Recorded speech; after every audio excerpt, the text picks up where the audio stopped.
Jadi kalau kita makan makanan yang berlemak, terus kita minum air dingin, bisa jadi gumpalan lemak nggak? Sebar gula-gula ini, dia masukin ke dalam otot, sel darah merah, otak, gitu. Kalau lebihnya, gula tadi akan dirubah daging, lemak-lemak dari ikan. Ikan tuh ada lemaknya. Saya nggak mau makan lemak, saya makan ikan aja. Sebenarnya ikan itu, apakah air dingin bisa bikin kita gemuk? Jadi kalau setiap kali kita minum hangat atau dingin, itu di dalam pencernaan kita akan distabilkan suhunya. Jadi nggak akan terlalu hangat dan tidak akan terlalu dingin. Jadi disesuaikan dengan temperatur kita. Jadi bisa nggak sih air dingin bekuin lemak? Jadi kalau kita makan makanan yang berlemak, terus kita minum air dingin, bisa jadi gumpalan lemak nggak? Jadi setiap kali makan, mau makanan hangat, mau makanan dingin atau minuman hangat atau minuman dingin, dia akan stabil dulu suhunya di dalam pencernaan kita. Jadi dia nggak akan pengaruh ke kulit di lemak kita. Jadi kita kalau kita minum air hangat aja supaya lemak di kulit kita akan cepat hancur, nggak bisa. Karena di dalam lambung itu dinormalkan, suhunya dinormalkan. Jadi nggak hangat lagi, tidak panas lagi, atau tidak terlalu hangat lagi gitu. Jadi normal. Yang dingin juga seperti itu. Jadi nggak ada hubungannya air dingin sama air hangat dengan lemak di bawah kulit kita, seperti di perut, di pinggang. Itu nggak ada hubungannya dengan minuman yang kita minum. Nah, jadi air hangat nggak menghancurkan lemak, dan air dingin nggak bekuin lemak. Nah, air hangat atau air dingin yang dicampur di satu makanan, misalnya kita makan bakso yang masih hangat, dia akan, lemak yang kita makan tuh bakalan hancur enggak. Dan dia tetap, yang bakso yang tadinya hangat, hampir panas tadi, yang kita makan atau kita hirup, itu di lambung dia akan dinormalkan suhunya. Kalau misalnya kita minum es campur misalnya, itu di dalam usus juga dia akan dinormalkan temperaturnya. Nah, jadi air hangat atau air dingin yang tidak membawa kalori, misalnya kita kopi hitam atau teh tawar, nggak pakai gula, nggak pakai susu misalnya, karena dia tidak membawa kalori, dia tidak akan diserap apapun di dalam tubuh kita. Jadi di dalam tubuh kita itu dia cuma serap karbohidrat kah, protein atau lemak, itu makronutrien, kecuali kalau kita campur-campurkan dengan vitamin misalnya. Nah, itu bisa masuk ke dalam. Jadi air hangat atau air dingin yang tidak membawa kalori tidak mempengaruhi berat badan. Nah, apa aja yang masuk ke dalam tubuh dan yang diserap, yaitu karbohidrat, protein, dan lemak. Tiga ini yang membawa kalori ke dalam badan kita. Jadi kalau karbohidrat itu akan jadi apa di dalam tubuh? Dia akan diserap, karbo tadi akan dirubah jadi gula. Jadi kalau kita makan gula pasir akan menjadi gula di dalam tubuh. Kita makan buah akan jadi gula.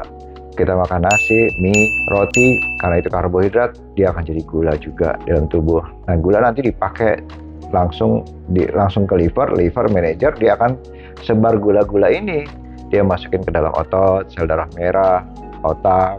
Kalau lebihnya, gula tadi akan dirubah menjadi lemak. Jadi artinya kalau kita menghindari, saya nggak mau makan lemak, saya nggak mau makan gaji, saya nggak mau baksonya aja nggak mau pakai lemak karena saya nggak mau gemuk, baksonya bisa jadi gula dan gulanya itu bisa jadi lemak. Jadi kalau menghindar lemak tapi masih makan karbohidrat, sama saja nanti akan memasukkan lemak ke dalam badan. Nah, bagaimana dengan protein? Protein di dalam tubuh akan dipersiapkan untuk bikin enzim, bikin otot. Nah, itu protein. Perbaikan sel-sel, nah itu protein. Nah, bersama dengan kolesterol nantinya. Bagaimana kalau misalnya kebutuhan otot sudah terpenuhi untuk perbaikan sel-sel di otot, terus lebihnya kemana protein? Protein ujung-ujungnya juga akan dimetabolisme menjadi gula. Dan dari gula, lebih lagi akan jadi lemak. Jadi ujung-ujungnya jadi lemak. Karbohidrat jadi lemak, protein kalau kelebihan jadi lemak, karbohidrat kalau kelebihan jadi lemak. Bagaimana dengan lemak sendiri? Lemak juga seperti itu. Lemak yang kita makan, lemak dari daging, lemak dari ikan. Ikan itu ada lemaknya. Saya nggak mau makan lemak, saya makan ikan aja. Sebenarnya ikan itu banyak lemaknya. Makanya ada minyak ikan. Di telur aja orang bilang saya makan protein. Telur aja sebenarnya banyak lemaknya dan lebih banyak kalori dari lemak di telur daripada proteinnya. Terus kita makan, lemak yang kita makan itu di dalam usus akan dirubah menjadi fatty acid atau asam lemak, kemudian disebarkan kemana-mana, ke otot, ke organ-organ lain yang membentukkan lemak sebagai tenaga, kemudian terakhir ke liver. Nanti liver dilihat lagi, kalau kebutuhannya untuk energi di badan sudah cukup, gara-gara kita makan karbo tadi, makanya dia langsung disimpan jadi lemak. Lemak yang kita gajih, yang kita makan, atau trigliserid yang kita makan, atau lemak dari hewan yang kita makan, itu di dalam usus akan menjadi fatty acid, di liver akan dirubah lagi menjadi lemak, disimpan. Jadi karbohidrat lebih jadi lemak di badan kita, protein lebih jadi lemak, dan lemak lebih jadi lemak. Nah, itu penyimpanan. Jadi badan kita itu pinter gitu sebenarnya. Kalau misalnya kita ada kelebihan, ya dia simpan, dia saving. Nah, apa bedanya ketiga ini? Jadi kita harus milih. Kalau protein nggak ada saingan, karena memang kita butuh protein untuk pembentukan sel-sel, pembentukan enzim. Nah, yang sama mirip fungsinya itu karbohidrat sama lemak. Karbohidrat dengan lemak ini fungsinya sama-sama memberikan energi. Jadi kalau kita makan karbohidrat, sisanya akan jadi lemak. Kalau kita makan lemak, kita tidak makan karbohidrat, lemak yang akan dipakai sebagai energi, dan sisanya juga akan disimpan. Jadi kita mesti milih nih, mau pakai karbohidrat atau pakai lemak. Nggak bisa dua-duanya. Di sel itu yang akan bekerja adalah insulin. Kalau misalnya kita menggunakan karbohidrat sebagai energi, lemaknya akan disimpan. Jadi lemaknya nggak akan dipakai. Oh, saya makan dua-duanya deh supaya dua-duanya dipakai. Enggak. Diutamakan karbohidrat dan lemaknya akan disimpan. Bukan mengutamakan lemak. Jadi tubuh akan mengutamakan karbohidrat dibandingkan lemak.